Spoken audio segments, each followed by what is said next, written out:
What would happen if a shy, small-town librarian fell in love with a millionaire entrepreneur 15 years older? When he whispered, "I'll go slow," during their first night together, something unimaginable happened that changed everything. Where are you watching us from? If you want to discover this love story that will melt your heart, subscribe to the channel and hit that like button. I guarantee this story will move you to tears. The golden elevator of the five-star hotel ascended slowly, while Olivia clutched her grandmother's vintage purse, her fingers trembling imperceptibly. The scent of jasmine from the French perfume he had sent still clung to her delicate skin, mingling with the nervousness that made her heart beat like a hummingbird's wings. At 23, she had never imagined that her first intimate experience would be in the penthouse of one of the country's most influential businessmen, a man 15 years her senior who had revolutionized the American technology industry. Sometimes, the bravest hearts are those that tremble before opening their doors, she thought, remembering a phrase her grandmother used to repeat when she was little. The young librarian had grown up among the dusty books of the small town of Ashford, Connecticut, where the biggest social event was the traditional fall festival. Her natural shyness had always kept her distant from the teenage romances her friends experienced, preferring to immerse herself in the pages of literary classics rather than face the curious glances of local boys. Her sharp intelligence and quiet determination were evident to everyone who knew her, but behind that serene facade lived a deep insecurity about her own capacity to be truly loved. As the 28th floor illuminated on the digital panel, Olivia closed her eyes and breathed deeply. The doors opened with a soft chime revealing an Italian marble hallway illuminated by crystal sconces that looked like artificial stars guiding her toward an uncertain destiny. Whatever the outcome of this night, she promised herself as she took her first step out of the elevator, I won't let fear prevent me from discovering if what I feel is real. The heels she had bought especially for the occasion, the first in her life that exceeded 2 inches, echoed against the polished floor like the prelude to a symphony just beginning. At the end of the hallway, a single dark wood door awaited, as imposing and mysterious as the man who waited behind it. 2 months earlier, while organizing newly arrived books at the American Literature Classics booth at the New York Book Expo, Olivia would never have imagined that her life was about to transform. The morning was proceeding like any other at that annual event, until a deep voice interrupted her cataloging. "Excuse me, miss, I'm looking for a first edition of Leaves of Grass by Walt Whitman. I was told you might be able to help me." When she looked up, she found herself facing amber eyes that observed her with genuine interest. Ethan Blackwood, whose face she had seen countless times on the covers of business magazines, stood before her, dressed with a simplicity that contrasted with his reputation as a technology magnate.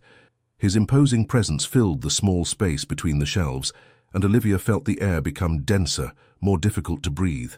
We have a copy," she stammered, inwardly cursing her sudden nervousness. "But it's not for sale. It's part of the commemorative exhibition for the anniversary of its publication." Instead of showing disappointment or impatience, as Olivia expected, Ethan smiled with a warmth that transformed his severe features into something much more accessible, almost vulnerable. "I don't intend to buy it," he explained. "I just wanted to see it. Whitman was the first poet I read as a child in the foster home. A volunteer gave me a worn edition of his complete works, and since then I've collected different publications of his poems." The casual mention of the foster home completely disarmed Olivia. The tabloids had always speculated about Ethan Blackwood's mysterious past, before his meteoric rise in the business world, but he had never publicly confirmed rumors about his childhood in state institutions. "I could show it to you," she offered, surprising herself with her sudden boldness. "It's in the main display case, but I have authorization to handle it with gloves." For the next 45 minutes, time seemed suspended as they discussed Whitman's metaphors, American transcendentalism, and the universal spirit that permeated the poet's work. Olivia discovered that beneath the facade of the successful businessman hid a deeply literary soul, a self-taught man who had devoured entire libraries to compensate for the formal education he never had. "It's refreshing to meet someone who talks about literature with true passion, and not as a social status tool," he commented when they finally had to say goodbye, as Olivia needed to attend to other visitors. "For me, books have never been decorative objects," she replied, regaining some of her confidence on familiar ground. They're life companions. Ethan took a business card from his jacket and handed it to her. I'd like to continue this conversation sometime, Miss Olivia Mercer, she completed, accepting the card with fingers she hoped weren't visibly trembling. Olivia, he repeated, as if savoring each syllable. Like the one who launched 1,000 ships. She couldn't help smiling at the mythological confusion. I think you're referring to Helen of Troy. Of course, he replied with a knowing smile. I just wanted to verify that you really know your classics. When he walked away, leaving behind a trail of citrus and woody cologne, Olivia felt that something fundamental had changed in the fabric of her existence. What she didn't know then was that their conversation about a dead poet would be the first chapter of her own impossible love story. The first invitation arrived 3 days later, in the form of a small cream envelope delivered to the Ashford Public Library, where Olivia worked. Inside, a handwritten card with elegant calligraphy invited her to dinner at a small New York restaurant specializing in New England cuisine. To continue our conversation about Whitman, and perhaps explore Robert Frost, the note said, simply signed with an E. Her first reaction was to decline. What interest could a man like Ethan Blackwood really have in a simple small-town librarian? Celebrity magazines regularly linked him with international models and heiresses to fortunes. Olivia was convinced that he only sought to add an intellectual conquest to his collection of trophies. You should go, insisted Harper, her roommate and best friend since childhood, as Olivia showed her the invitation that same afternoon. When was the last time you went out with someone? And don't tell me that disastrous date with the mayor's nephew 2 years ago. It's not a date, Olivia protested, though a telling blush colored her cheeks. It's a literary conversation. Harper rolled her eyes with exaggerated incredulity. Sure, and I'm the Queen of England. Listen, Olivia, not all men are like your father, who abandoned your mother for the first secretary who smiled at him. Some really value intelligence above everything else. The mention of her father tensed Olivia's shoulders. The shadow of that abandonment had deeply marked her capacity to trust men, especially those who, like her father, occupied positions of power. After 3 days of internal deliberation, she responded, accepting the invitation. She promised herself that she would keep her defenses high and her expectations low. The restaurant was a surprise. Instead of the luxurious establishment she expected, Ethan had chosen a small New England bistro in Greenwich Village, with checkered tablecloths and walls covered with sepia photographs. The place was practically empty, except for an elderly couple dining in silence in a corner. It belonged to the grandparents of my best childhood friend, Ethan explained, as the owner, an elderly man, led them to a secluded table. I used to come here whenever I escaped from the foster home. Mr. Mitchell always kept the day's leftovers for me. Olivia observed how the elderly owner embraced Ethan with genuine affection, treating him not as the technology magnate he was now, but as the hungry boy he had once been. For the next 3 hours they talked about books, music, travels, and childhood dreams. Olivia discovered that Ethan had built his empire from scratch, starting from an algorithm he developed while working as a night security guard to pay for his computer science studies. Unlike the cold, calculating image projected by the media, the man before her showed a vulnerability and honesty that progressively disarmed her. Why me? Olivia finally asked when dessert, a homemade apple pie that reminded her of what her grandmother used to make, was almost finished. There are thousands of women who would give anything to be having dinner with you. Ethan looked at her with an intensity that accelerated her pulse. Precisely because of that, they want to dine with Ethan Blackwood, the businessman from Forbes magazine. You're the first person in years who has conversed with me as if I were simply Ethan, the orphan who finds refuge in Whitman's verses. When he accompanied her to the station to catch the last train to Ashford, Ethan didn't try to kiss her or hint at a second meeting. He simply handed her a small package wrapped in craft paper. For the journey, he said, before saying goodbye, with a respectful kiss on the cheek. On the train, Olivia unwrapped the gift, a first edition of Robert Frost's selected poems, with a handwritten note on the first page, "For the woman who reminded me that I also have a soul," page 53. On the indicated page, a verse was delicately underlined. 2 roads diverged in a wood, and I took the one less traveled by, and that has made all the difference. During the following weeks, Olivia's life took on a dreamlike quality.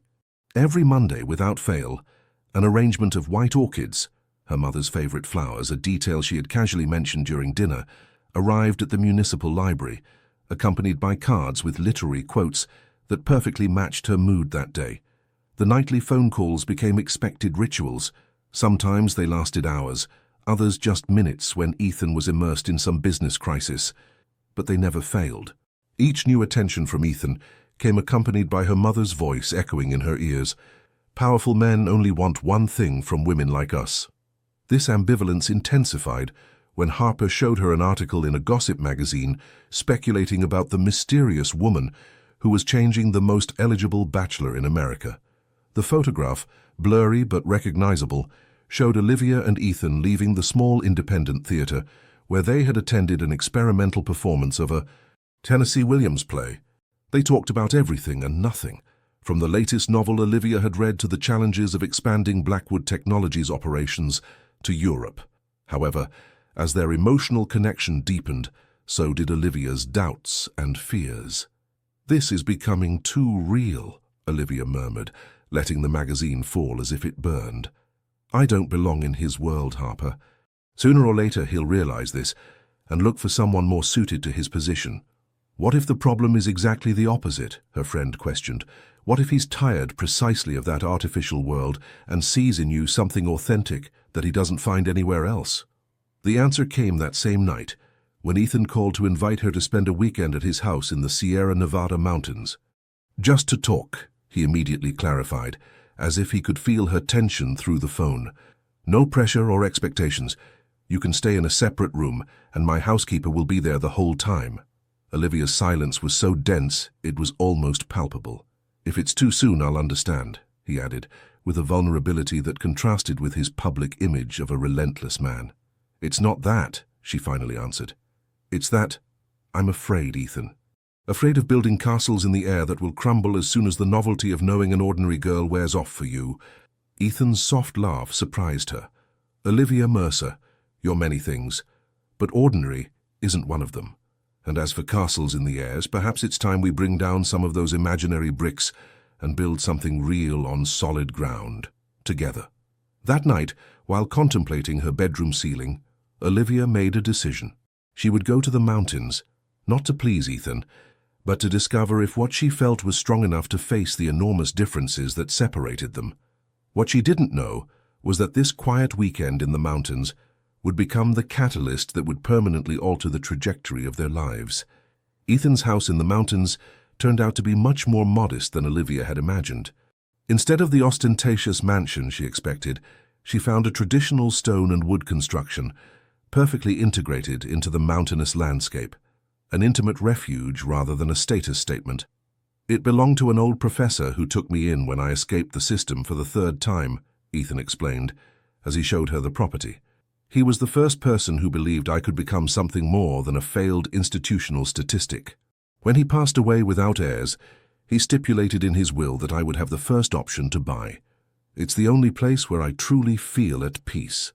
The library that occupied the entire upper floor immediately captivated Olivia.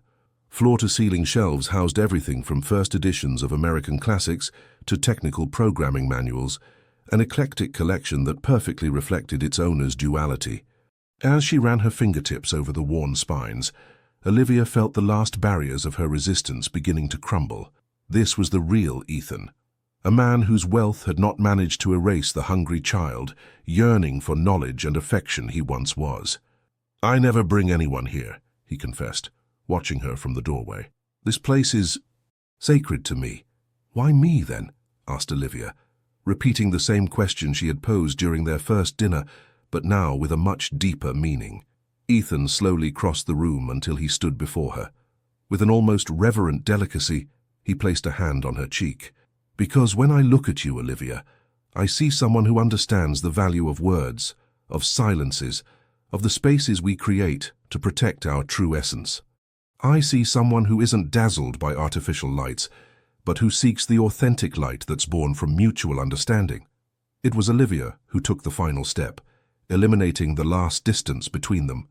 The kiss they shared, the first after 2 months of knowing each other, had the taste of a long-postponed promise, of a mutual recognition that transcended the physical.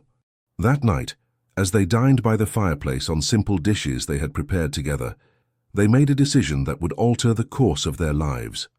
Olivia spoke about the opportunity she had been offered to direct a project digitizing ancient manuscripts at the Library of Congress branch in San Francisco, a position she had refused out of fear of leaving the security of her small town. "You should accept it," said Ethan, taking her hands across the rustic table. "Not because I'm in San Francisco, but because it's an opportunity to grow professionally. If afterward you decide our relationship doesn't work, at least you'll have taken a step forward in your career."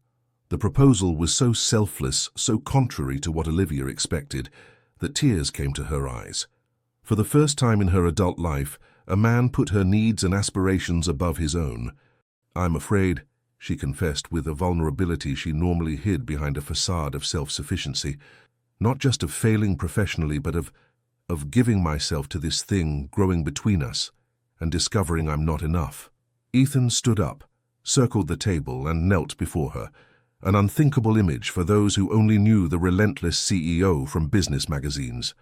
"The only way you wouldn't be enough, Olivia Mercer, would be if you refused to be completely yourself. I'm not asking you to transform into someone who fits into my world. I'm asking for the chance to build a new world together where we can both be authentic." Under the roof of that mountain house, surrounded by books that had survived generations, Olivia made the decision that would irrevocably change the course of her life. She would accept the job in San Francisco, not for Ethan, but for herself. And she would allow herself to explore the growing feeling blooming within her, without expectations or guarantees, but with the courage she had discovered she possessed. What she couldn't foresee was that this decision, seemingly liberating, would unleash forces that would threaten to destroy everything they were building. The news broke on a Tuesday morning, just 3 weeks after Olivia had moved to San Francisco and started her work at the Library of Congress.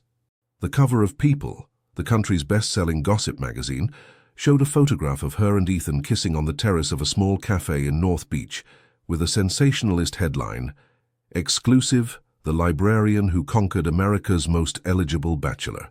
The article, filled with half-truths and malicious speculation, insinuated that Olivia was a social climber who had strategically manipulated her position at the book expo to hunt Ethan Blackwood. It included statements from supposed close sources that questioned her intentions and labeled her a calculating Cinderella. "Have you seen this?" asked Margaret, the deputy director of the digitization project, dropping the magazine on Olivia's desk with a mixture of concern and poorly disguised curiosity. Olivia felt the ground disappear beneath her feet. Until that moment, her relationship with Ethan had been a well-kept secret, known only to her closest friends and some trusted colleagues. The idea of becoming an object of public scrutiny was her worst nightmare come true. "I can't believe they've invaded our privacy like this," she murmured, as she read with horror the personal details someone had leaked, including information about her family in Ashford and her modest past. The phone rang. It was Ethan. "I'm so sorry, Olivia." His voice sounded exhausted, as if he had been dealing with the situation for hours. "My legal team is already preparing a defamation lawsuit, but the damage is done. I should have warned you this could happen." "How did you know so quickly?" "My assistant monitors all media. She woke me at 5 in the morning with this news." He paused. "I'll understand if you want to distance yourself for a while. The last thing I want is for this to affect your new position or cause problems with your family." The suggestion of distancing provoked an unexpected reaction in Olivia. Instead of the fear or doubt she expected to feel, a fierce determination took hold of her. "I won't let scandal-hungry journalists dictate how to live my life, Ethan," she responded, with a firmness that surprised them both. "If we separate now, we'll only confirm their insinuations that this isn't real."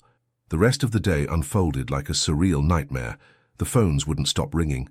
Her mother called crying, worried about the implications of being exposed in the national media. Old acquaintances from Ashford, with whom she hadn't spoken in years, sent messages that oscillated between false concern and morbid curiosity. At the Library of Congress, curious glances and whispers followed her through the corridors. The project director, a respected academic who had hired her exclusively for her professional merits, summoned her to an emergency meeting. "Your private life is your business, Olivia," he told her with a grave expression. "But this institution depends on public funds and private donations. We cannot afford any type of scandal or insinuation of favoritism, especially considering that Mr. Blackwood is one of our main benefactors." Olivia felt her blood freeze. "Are you suggesting that my personal relationship could compromise my position here?" The director sighed, visibly uncomfortable. "I'm suggesting that you be extremely discreet and professional, and perhaps, just perhaps, that you consider whether this is the right time for such a visible relationship." That night, when she finally managed to reach her small rented apartment, Olivia collapsed.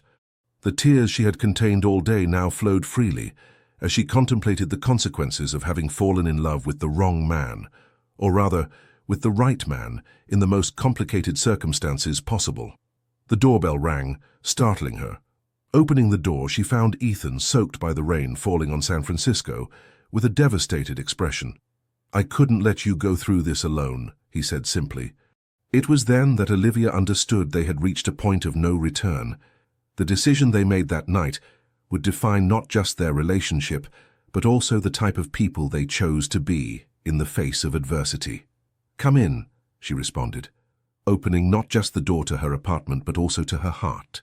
"We need to talk." Olivia's apartment, a modest 60-square-meter space in a middle-class neighborhood, dramatically contrasted with Ethan's minimalist penthouse in the Millennium Tower. However, as he dried his hair with the towel she had offered, he seemed more comfortable there than in his own designer home. "I could end this," Ethan finally said, breaking the tense silence that had settled between them. "I have enough influence to make the press lose interest. All it would take is—" "Take what?" Olivia interrupted him, with a note of defiance in her voice. "Pretending that our relationship is over? Going back to dating some international model to divert attention? Is that your solution?" Ethan looked at her with surprise, not used to having his strategies questioned. "I'm just trying to protect you, Olivia. You have no idea how cruel this world can be. I've seen careers and reputations destroyed for less than this." "And have you considered that maybe I don't need to be protected?" she responded. The frustration accumulated during the day, finally finding an outlet. "All my life I've had to prove my worth. At university, at work, even with my own family after my father's abandonment. Always the quiet girl who must demonstrate she deserves a place at the table. And now, just when I'm finally building something meaningful, both professionally and personally, you appear with your shining armor, wanting to rescue me from the consequences of my own decisions." Her words fell like stones in a pond, creating waves that transformed Ethan's expression. For the first time since she had known him, Olivia saw something she had never associated with him: genuine insecurity. "You're right," he finally admitted, dropping his shoulders in a gesture of surrender. "I'm so accustomed to controlling every aspect of my life, to anticipating problems and eliminating them before they grow, that I forgot to ask what you wanted." He paused, searching for the right words. "The truth is that I'm afraid, Olivia. Afraid that when you really see what being with me entails, the constant scrutiny, the speculation, the loss of privacy, you'll decide it's not worth it." The confession, so vulnerable and honest, completely disarmed Olivia. She approached slowly and took his hands. "I can't promise it will be easy," she said softly. "There will probably be days when we'll curse the moment we met. But there's one thing I can promise. Every decision I make will be mine, completely mine. I don't need you to save me, Ethan. I need you to walk beside me while we learn together to navigate this storm." That night, they made a decision that would alter the course of their lives. Instead of hiding or separating, they would face public scrutiny on their own terms. Olivia would not resign from her job or her independence. Ethan would not try to shield her using his power and influence. They would build their relationship on foundations of mutual respect and authenticity, no matter how difficult it proved to be. "There's something else you should know," said Ethan, when the first light of dawn filtered through the cheap curtains of the apartment. "The board of directors at Blackwood Technologies is concerned. Some conservative investors think my personal life could affect the company's image. They've suggested that I maintain a low profile or consider a more conventional relationship." Olivia felt her stomach contract. "What did you tell them?" Ethan's smile illuminated his tired face. "I told them that innovation isn't limited to technology, but also extends to how we live our lives. and that if they can't accept that their CEO chooses authentic love over social convenience, perhaps they should reconsider their definition of business values. For the first time in 24 hours, Olivia laughed, a genuine laugh that released some of the accumulated tension. "Did you really tell them that?" "Word for word," he confirmed, and then I presented them with the quarterly results that exceed all projections. It's hard to argue with financial success, even for corporate moralists. As the San Francisco sun rose on the horizon, illuminating the small apartment with a golden light that promised a new day, Olivia and Ethan sealed their pact with a kiss that tasted of determination and hope. The media storm wasn't over. In fact, it was just beginning, but now they would face it together, as equals. What they couldn't foresee was that the real challenges were just beginning, and that the most difficult test for their love would come from where they least expected it. After 2 months of constant media harassment, Olivia and Ethan's life seemed to finally be finding a precarious balance. The gossip press had gradually lost interest in them when they didn't get the drama they expected, and the Library of Congress had recognized the value of Olivia's meticulous work on the digitization project, dispelling any initial suspicion of favoritism. It was then that the blow came, from the least expected direction. Elaine Mercer, Olivia's mother, gave an exclusive interview to the same magazine that had started the scandal. In it, she painted a ruthless portrait of her own daughter, as a calculating woman who since childhood had dreamed of escaping her humble origins, using her intelligence as a tool for social ascent. "My Olivia was always different," Elaine declared in the interview. While other girls dreamed of Prince Charming, she cut out pictures of mansions and luxury cars. "It doesn't surprise me that she found a way to get what she always wanted." The words, distorted or not, stabbed like daggers into Olivia's heart. The relationship with her mother had always been complicated, marked by resentment after her father's abandonment, but she never imagined it would reach this level of public betrayal. "I don't understand," Olivia murmured, dropping the magazine onto the coffee table of the mountain house where they had taken refuge for the weekend. Why would she do this? It was always us against the world after Dad left. Ethan, who had remained silent while she read the article, sat beside her and took her hand. "Money can be a powerful motivator, Olivia, and resentment even more so." "Resentment? Toward me? What have I done to her, besides sending part of my salary every month since I started working?" The answer came that same afternoon, in the form of a call from Harper. Her friend, always protective, had visited Elaine in Ashford after reading the interview. "It wasn't for money, Olivia," explained Harper, her voice laden with concern. "Or at least, not primarily. Your mother is convinced she'll lose you, just like she lost your father. She says you already talk differently, that your interests have changed, that soon you'll be ashamed of her and your roots." The revelation hit Olivia with the force of a physical slap. Mentally reviewing her recent conversations with her mother, she recognized the signs she had overlooked: the growing emotional distance, the increasingly scarce questions about her life in San Francisco, the feigned disinterest when she mentioned Ethan. "It's my father's story repeating itself for her," Olivia understood, as silent tears rolled down her cheeks.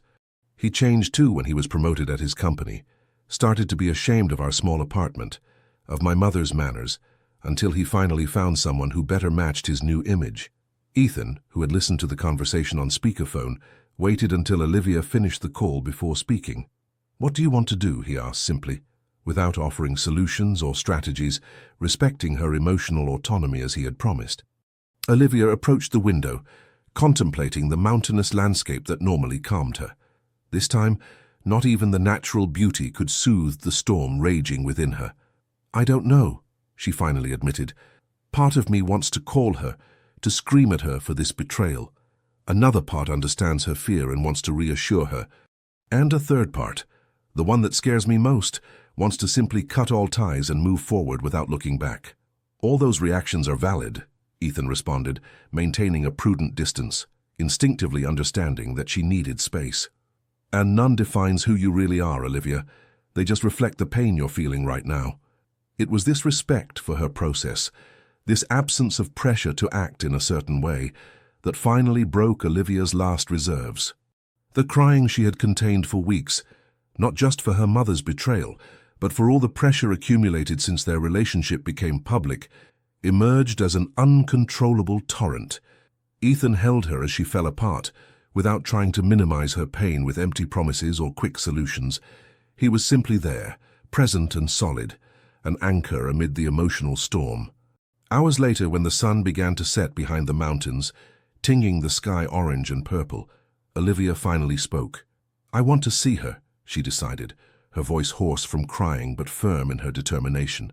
Not to confront her or blame her, but to really listen to her, to understand what's behind this deep fear that led her to do something so hurtful. Ethan's gaze filled with such evident pride it was almost tangible. "That ability of yours to seek understanding instead of vengeance, to see the pain behind hurtful actions, it's one of the reasons I love you, Olivia Mercer." It was the first time he had used that word, love, and the moment couldn't have been less romantic.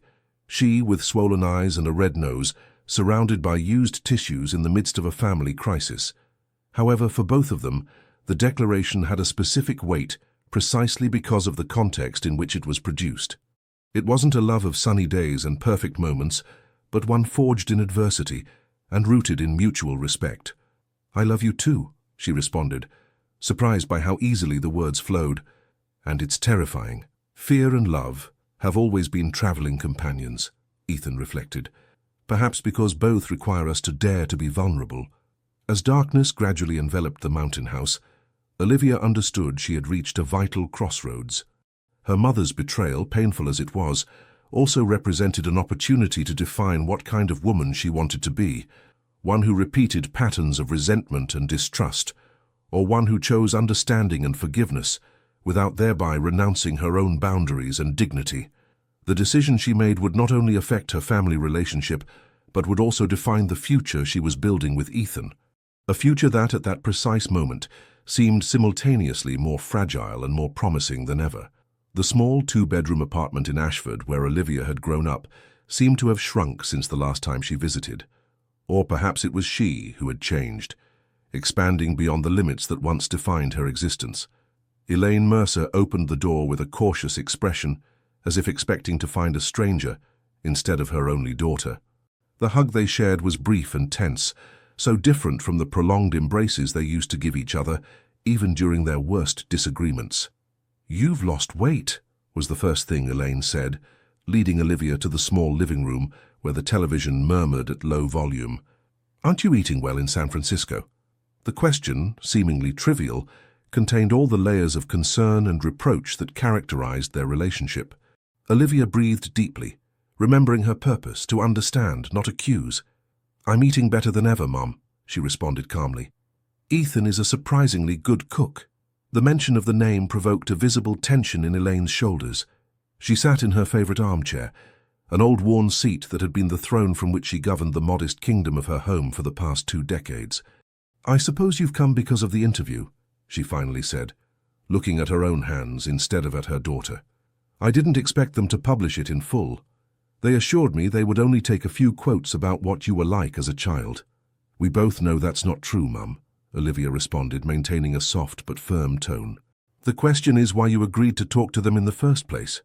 The silence that followed was so dense, it seemed to have a physical presence in the small room, occupying the space between mother and daughter like an unwanted third guest. "Because you're turning into him," Elaine finally burst out, the words emerging like long-contained poison. "Your father. Every time we talk on the phone, every time you mention a restaurant you've been to or an event you've attended, I hear his voice, not yours, the same excitement when he discovered something new and fascinating, something I could never give him or understand." Olivia felt her throat closing. The comparison with her father, the man who had abandoned them for a more glamorous life, was the deepest wound her mother could inflict. "That's not fair, Mum," she finally managed to say. "I've never belittled where I come from. I've never made you feel that you're not enough. Haven't you?" Elaine's bitter laugh resonated in the small room. "The last time we talked, you told me about a charity dinner where you met a Nobel Prize winner. How do you think I felt? What could I contribute to that conversation, Olivia? Tell you about the new supermarket discount or the gossip from the neighbor on the 3rd floor?" The words hit Olivia with the force of a revelation. For months she had been sharing her new experiences with genuine excitement, without realizing that each story widened the distance between them, confirming her mother's deepest fears. "I'm sorry," she murmured, tears blurring her vision.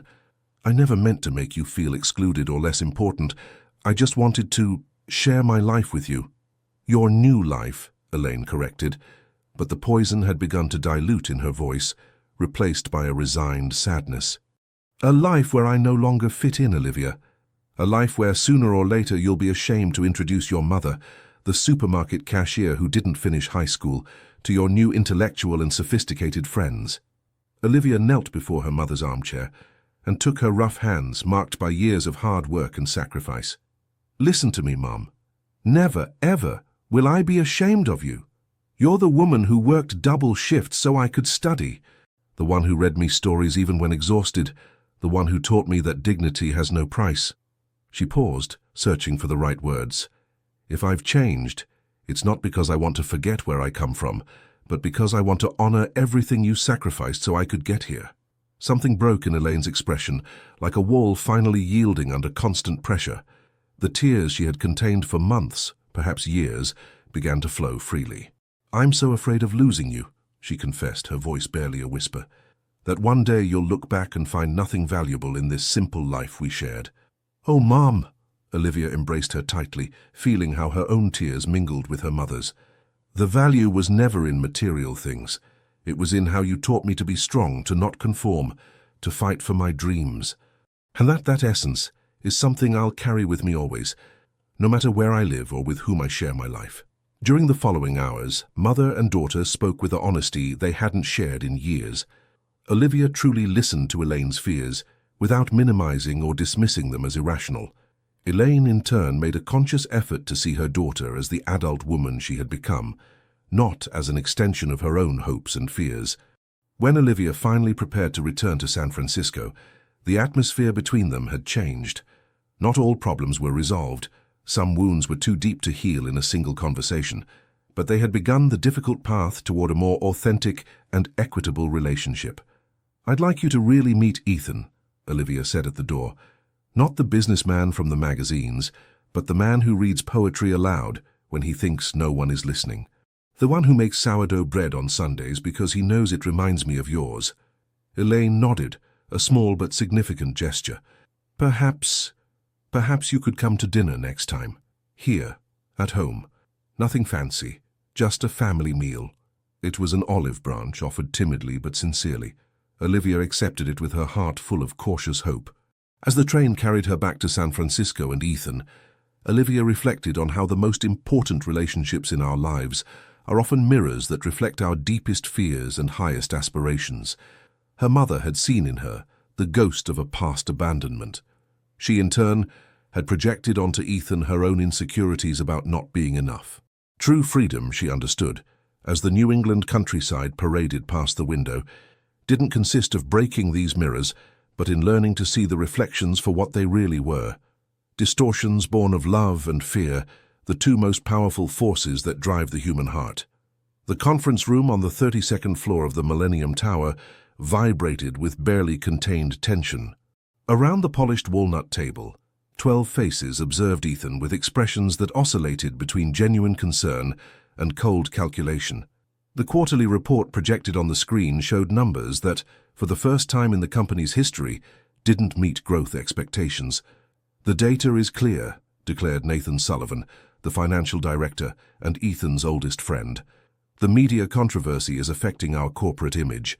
3 government contracts have been postponed indefinitely. Institutional investors express concern about leadership stability." He made a significant pause. "It all started exactly 4 months ago, when your personal life became tabloid material." Ethan, who had remained imperturbable throughout the presentation, finally spoke. His voice, calm and controlled, contrasted with the storm raging inside him. "Correct me if I'm wrong, Nathan, but the decline in the technology sector is generalized this quarter.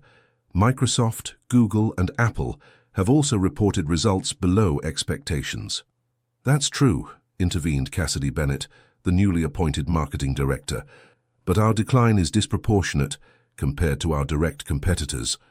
And brand perception surveys show significant deterioration in the attributes of reliability and solidity."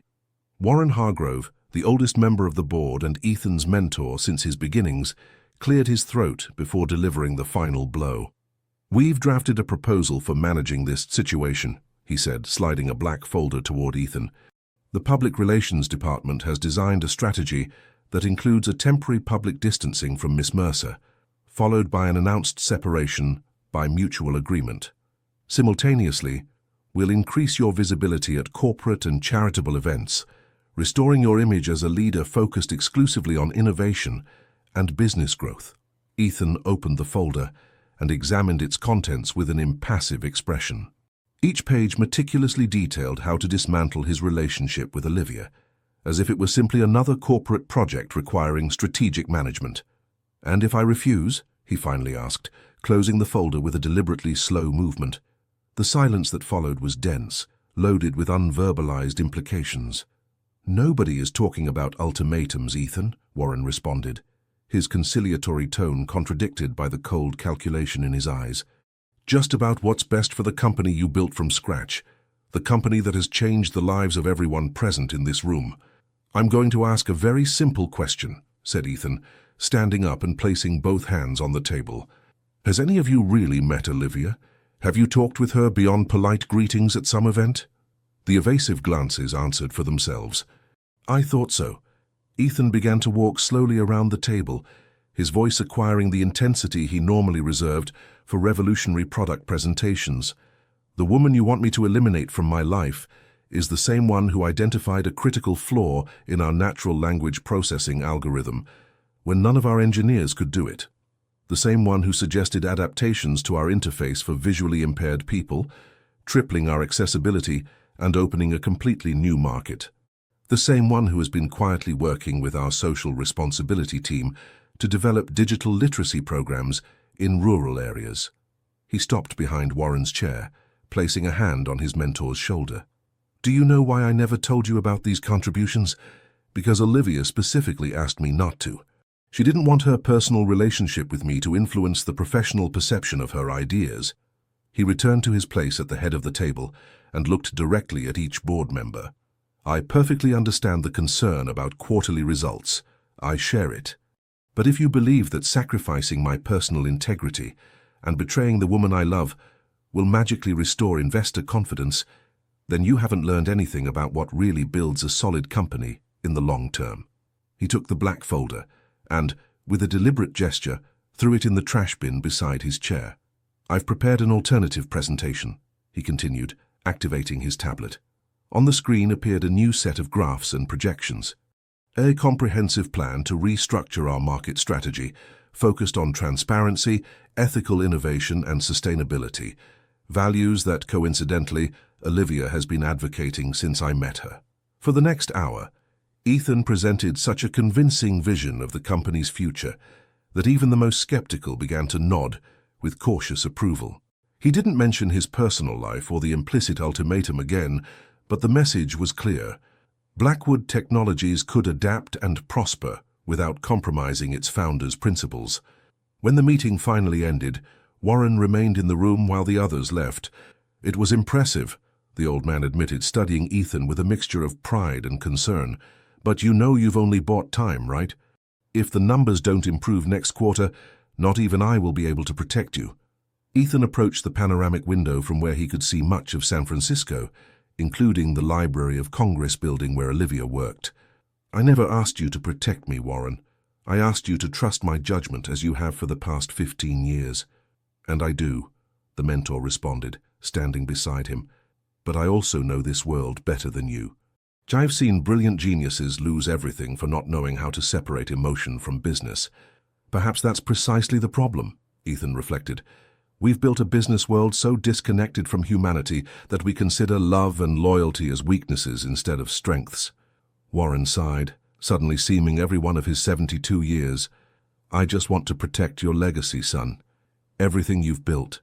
My legacy isn't buildings or algorithms, Warren. It's how I choose to live each day, the decisions I make when it really matters." Ethan placed a hand on the shoulder of the man who had been the closest thing to a father to him. "And today, I choose to be the man that Olivia believes I am, a man of principles, not just of success." That night, when he finally arrived at the small apartment that Olivia had insisted on keeping, "To not lose my independence," she had explained, Ethan felt simultaneously exhausted and strangely liberated. He didn't tell her about the ultimatum or how he had defended their relationship before the board. Instead, as they shared a simple dinner prepared by both, he observed her with new eyes. This woman, who read ancient poetry and mastered advanced algorithms, who maintained the humility of her origins while exploring new horizons, had silently become the center of his universe. And today, for the first time in his adult life, he had placed something above the empire he had built with so much sacrifice. What Ethan couldn't foresee was that this decision, made from the heart instead of business logic, would trigger a series of events that would test not only his relationship with Olivia, but the very foundations of everything he had built. The message arrived at 3:17 in the morning, tearing Olivia from the deep sleep she had finally fallen into after hours of insomnia. Her phone screen illuminated the room with a ghostly glow as she read the words that would change everything. "I need to see you. It's urgent. I'm at the hospital." The 20 minutes it took to reach Stanford Medical Center were the longest of her life. Each red light seemed an eternity, each curve of the taxi a torture as her mind conjured the worst possible scenarios. An accident? A sudden illness? Nathan's message, Ethan's closest friend and financial director, offered no details, just urgency. She found him in the ICU waiting room, his normally composed face now marked by exhaustion and worry. "What happened?" Olivia asked, not bothering to greet him. "Where's Ethan?" Nathan looked up, momentarily surprised by the intensity in her voice. "He's stable now. The doctors say it was a severe anxiety attack, not a heart attack as we initially feared. His body simply collapsed." "Collapse from stress?" Olivia tried to process the information. "But he never mentioned he was under so much pressure." Nathan's bitter laugh echoed in the almost empty waiting room. "Of course he didn't mention it. It's Ethan. He'd prefer to carry the world on his shoulders before admitting the weight is crushing him." While they waited for the doctors to allow visits, Nathan finally revealed what Ethan had meticulously hidden for months. The company was facing the most serious crisis in its history. A Chinese competitor had launched a platform almost identical to their flagship product at a third of the price. Simultaneously, a government investigation into monopolistic practices had frozen crucial negotiations, and to complete the perfect storm, several key investors had withdrawn their support, citing concerns about leadership stability, a euphemism for referring to Ethan's relationship with Olivia and the resulting media attention. "He's been working 20 hours a day for weeks," Nathan explained. "He rejected the board's contingency plan that involved massive staff cuts. 'I won't sacrifice my people for strategic errors that were mine,' he said. Instead, he's been personally renegotiating each contract, redesigning the complete financial structure, even selling his art collection and 2 of his properties to inject capital." Olivia felt the ground disappear beneath her feet. "Why didn't he tell me anything?" "For the same reason he kept his apartment in the city and continues preparing romantic dinners when he can barely stand. He didn't want to worry you. He didn't want you to feel responsible for the additional pressure your relationship has placed on the company." The words hit Olivia with the force of a physical revelation. While she had been immersed in her digitization project, enjoying her growing professional recognition and the gradual acceptance of their relationship, Ethan had been silently struggling to keep his empire afloat and protect her from the truth.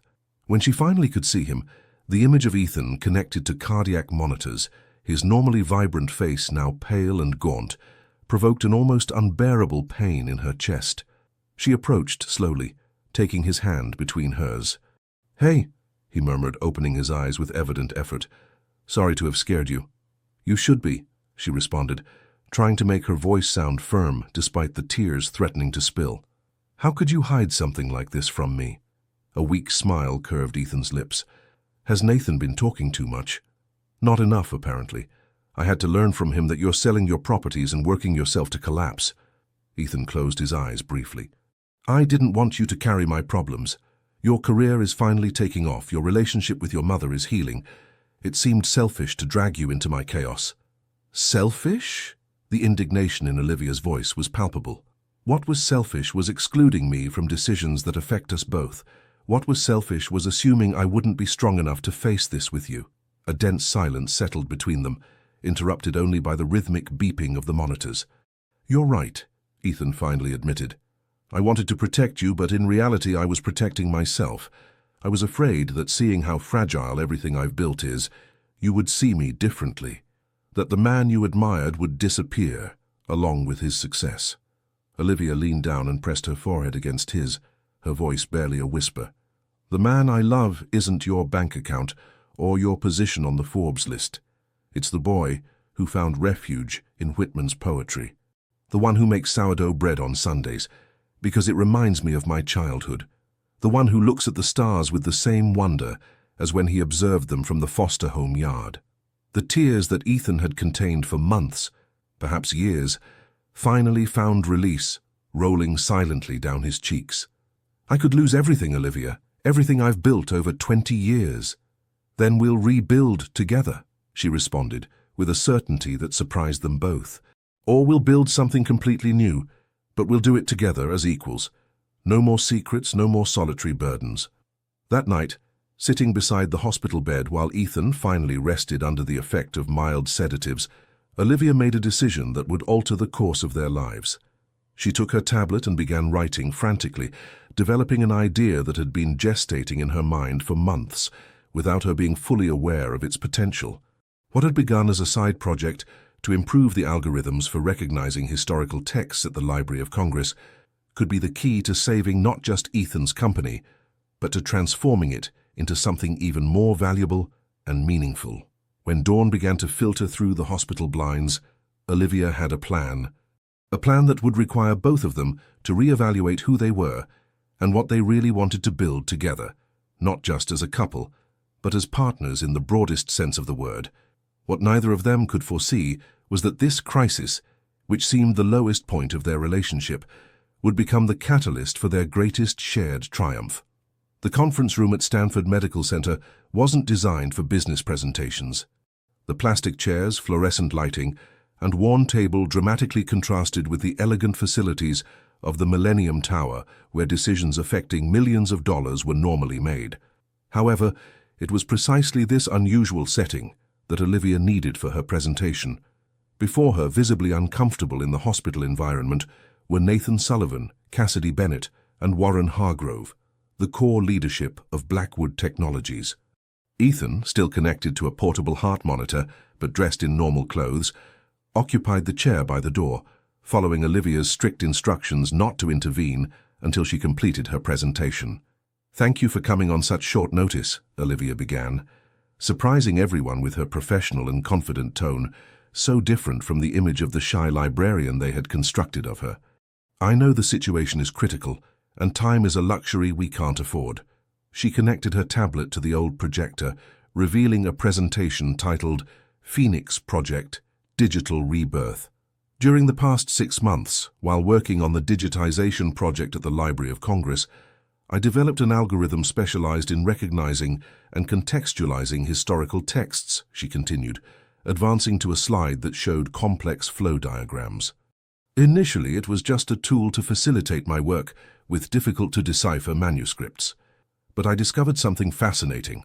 By teaching AI to understand the historical and cultural context of ancient texts, we accidentally created a deep linguistic comprehension capability that surpasses anything currently on the market." Nathan's eyes narrowed with professional interest. "Are you suggesting that your librarian tool could have commercial applications?" "I'm stating that we've developed, without realizing it, the next evolution in conversational artificial intelligence," Olivia responded, her voice acquiring intensity.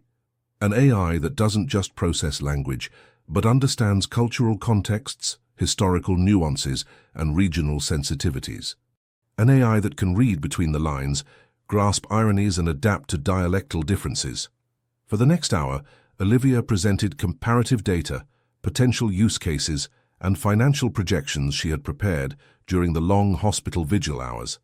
She explained how this new approach could transform everything from customer service to medical research, from personalized education to cultural preservation. "What I'm proposing isn't simply a new product," she concluded, looking directly at Warren, the most skeptical of the group. It's a complete reorientation of Blackwood Technologies. Instead of competing in a saturated market where technology giants and Asian startups can always reduce prices, we create a new space where our advantage isn't price, but the depth and cultural sensitivity of our solutions. A contemplative silence followed her words. It was Warren who finally broke it, with a question that surprised everyone with its frankness. "Impressive, Miss Mercer, but tell me the truth. Did you develop this idea before or after learning about our financial problems?" Olivia held his gaze without blinking. The algorithm existed before. The vision of how it could save Blackwood Technologies was born last night, while watching over a man who has been sacrificing everything to protect his people and his principles. She paused, carefully choosing her words. "I don't claim to be a business savior, Mr. Hargrove. I'm a librarian who loves books and knowledge, and who happened to fall in love with the wrong man. Or perhaps with the right man at the most complicated time possible." The sincerity visibly disarmed the old man. Cassidy Bennett, who had remained silent throughout the presentation, finally intervened. From a marketing perspective, this approach would allow us to position ourselves in a completely different niche. We could stop competing on price and start competing on depth and ethics in AI, something that resonates with our American customer base. Nathan nodded, already calculating numbers on his tablet. The initial investments would be considerable, but if the preliminary results are as promising as this data suggests, we could attract financing specialized in cultural innovation. Funds that wouldn't normally consider a traditional technology company. Ethan, who had observed the entire exchange with a mixture of amazement and pride, finally stood up. The beep of the heart monitor accelerated slightly with his movement, a reminder of how close he had come to total collapse.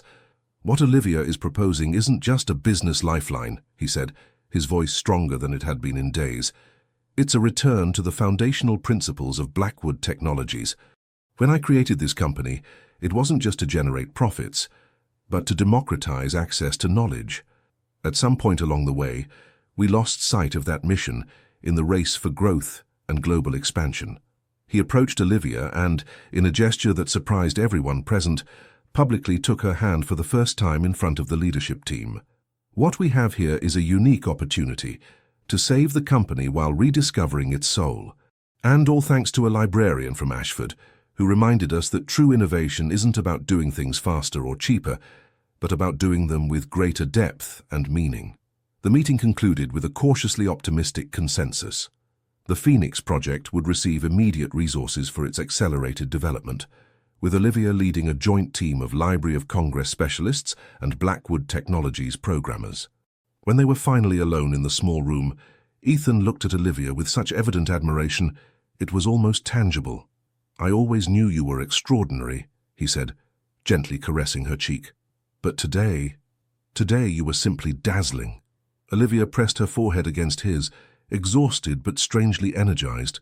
"I was terrified, trembling inside while I spoke. No one would have guessed. You seemed like the most confident person in the world." A soft smile curved Olivia's lips, perhaps because for the first time I had complete clarity about what really matters. "It wasn't just about saving your company, Ethan. It was about building something together, something that reflects the best of both of us." In that moment, in a worn conference room of a private hospital, both understood they had crossed a crucial threshold in their relationship. They were no longer simply lovers navigating the complicated waters of their social and professional differences. They had become true companions, partners in creating a shared future that neither could have imagined individually. What began as a crisis that threatened to separate them had unexpectedly transformed into the catalyst for their greatest connection. And as they left the hospital together into the bright San Francisco light, both felt that, regardless of the challenges still awaiting them, they had found something infinitely precious, a common purpose that magnified rather than diminished their individual identities. 6 months could change an entire world. Ethan's minimalist penthouse, once an impeccable but cold space, had gradually transformed. Poetry books shared shelves with technical manuals. An old rocking chair that belonged to Olivia's grandmother occupied a privileged corner next to the panoramic window. Framed photographs, some in black and white, showing her humble childhood in Ashford, others documenting shared moments in the mountains, added warmth to the previously bare walls. But the most significant transformation wasn't visible in the physical space, but in the people who inhabited it. "We definitely need more time," insisted Olivia, reviewing the latest test results on her tablet as they had breakfast together, a routine that had become sacred for both despite their chaotic schedules. "The algorithm is working brilliantly with texts in English, but regional dialects continue to present inconsistencies." Ethan nodded, serving her more coffee with the naturalness of someone who had found his rhythm in shared domesticity. "Warren is pressing for the launch before the San Francisco conference. He says the timing is crucial." "Warren is always pressing for something," she responded with an affectionate smile that softened her words. "But we won't launch something that isn't ready. The difference between a good product and an extraordinary one lies precisely in those details that seem minor but aren't." Ethan observed her with a pride he didn't try to disguise. The woman before him, with her hair carelessly tied up and wearing one of his old t-shirts, had blossomed in ways that even he hadn't anticipated. The shy Olivia, who doubted her own worth, had transformed into a respected leader who directed a team of 50 specialists with a perfect blend of empathy and firmness. "Do you remember the first time we met?" he suddenly asked. "At the book expo, when I asked for your help with the first edition of Whitman." Olivia smiled, putting her tablet aside. "Of course I remember. I was so nervous I spilled coffee on an irreplaceable catalogue minutes later." "That day changed my life," Ethan confessed, taking her hand across the table. "And not just because I found the woman I would love, but because you reminded me of something I had forgotten in my rise to success. That true wealth lies in authentic connections, not in advantageous transactions."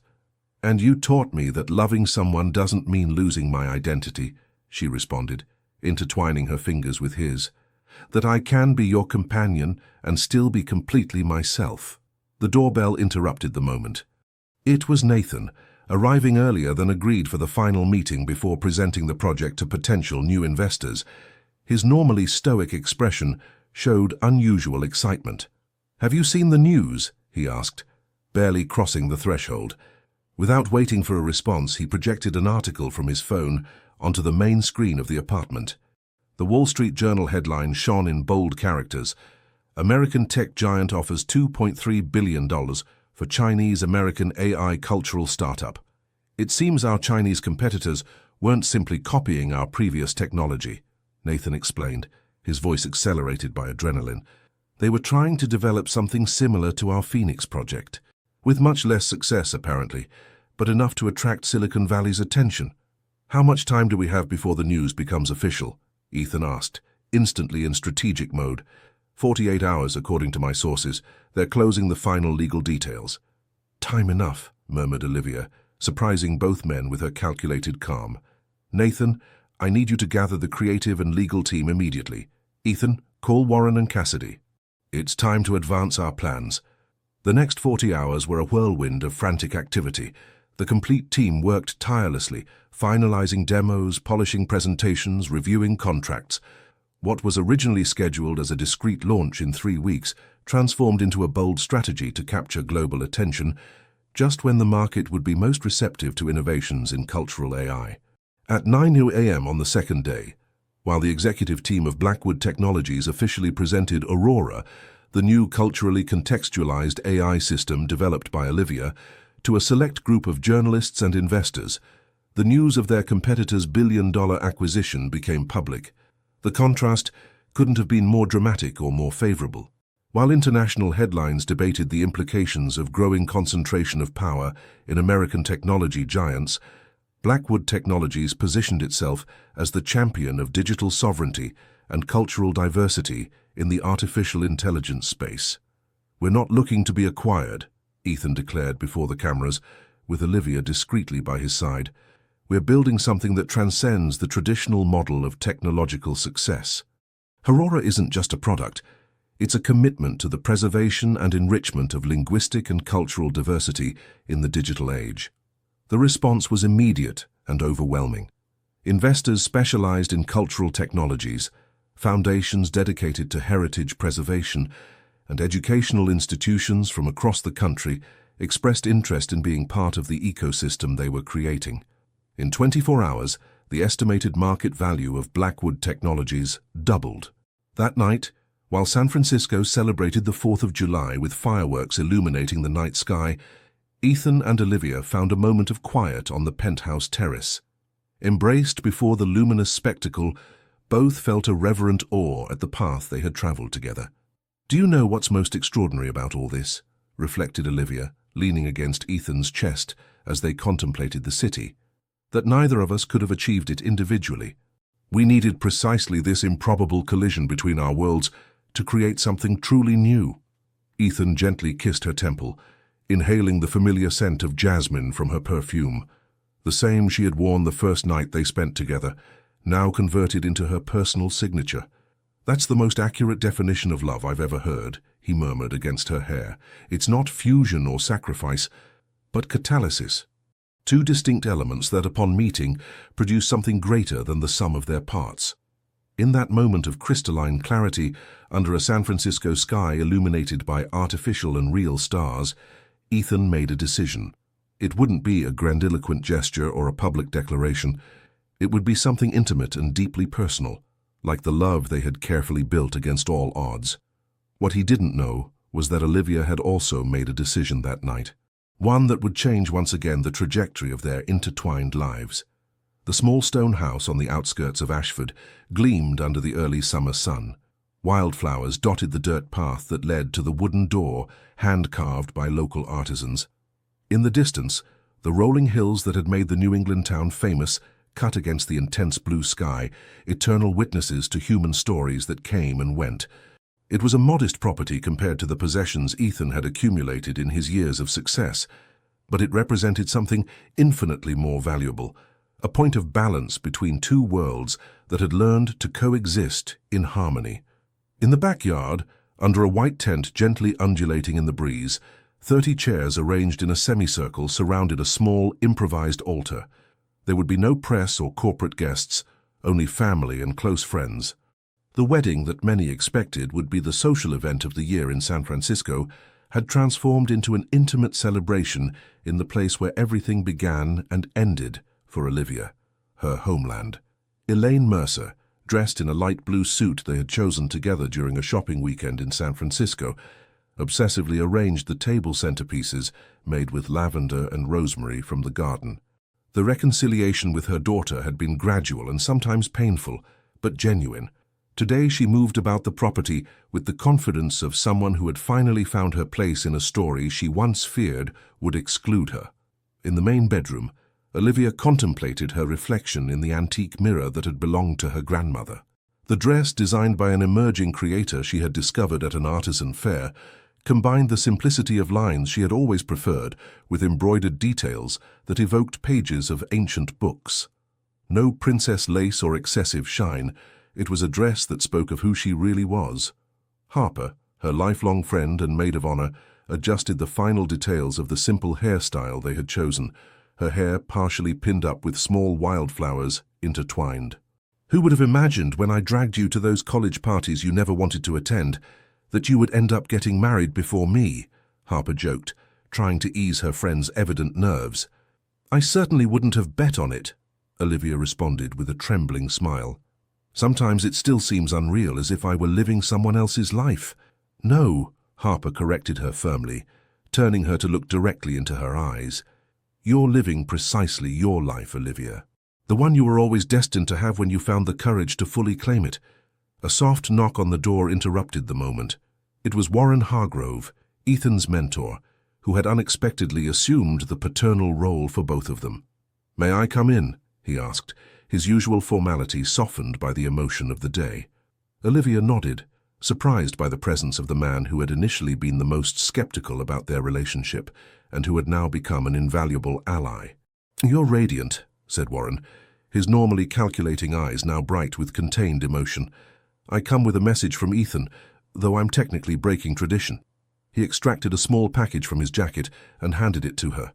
Inside, Olivia found a miniature first edition of Robert Frost's selected poems, identical to the one he had given her after their first dinner. A handwritten note marked a specific page.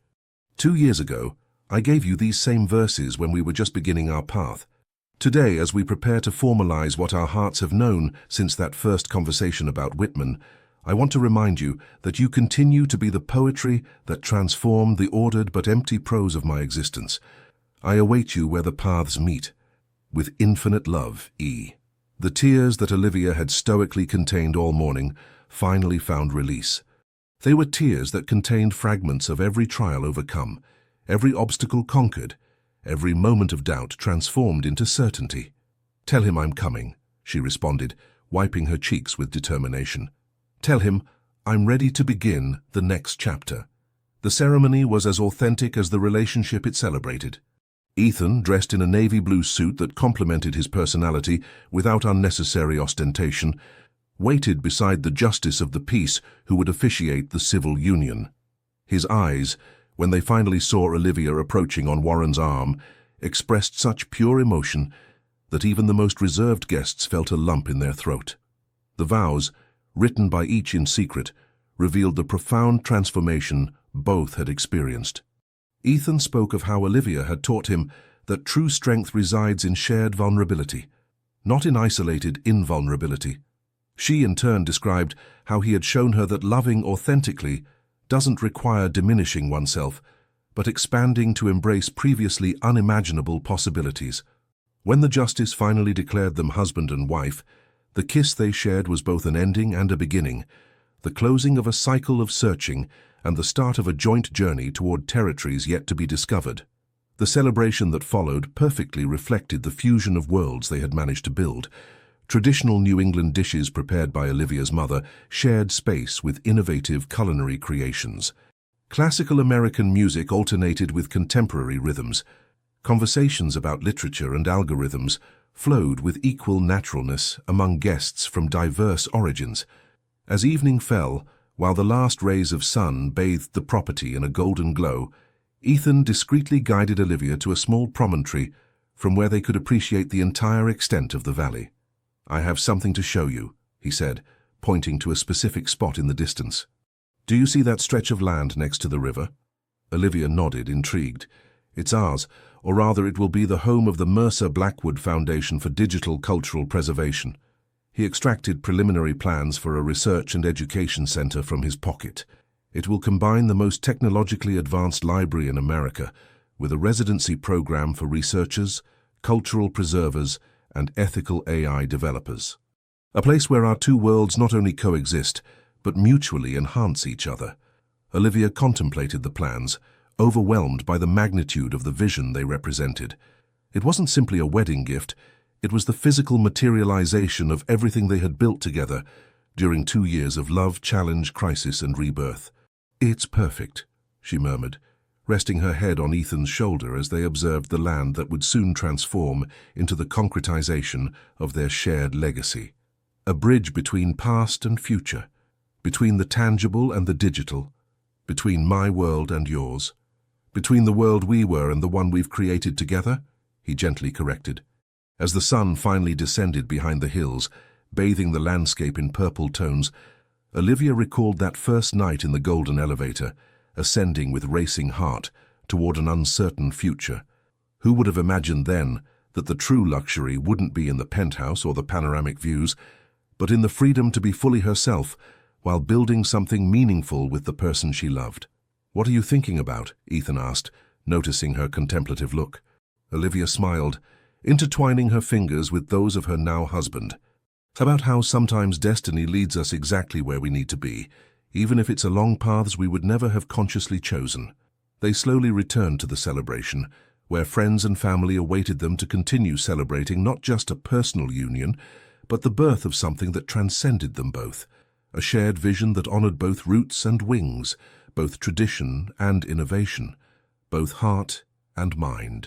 And as night unfolded its starry mantle over the small stone house on the outskirts of Ashford, two souls who had found each other among dusty pages and advanced algorithms continued writing, together, the chapters of a story that was just beginning. True love doesn't consist of merging with another until you disappear, but in blooming fully alongside someone who sees you exactly as you are, and even so inspires you to become the best version of yourself.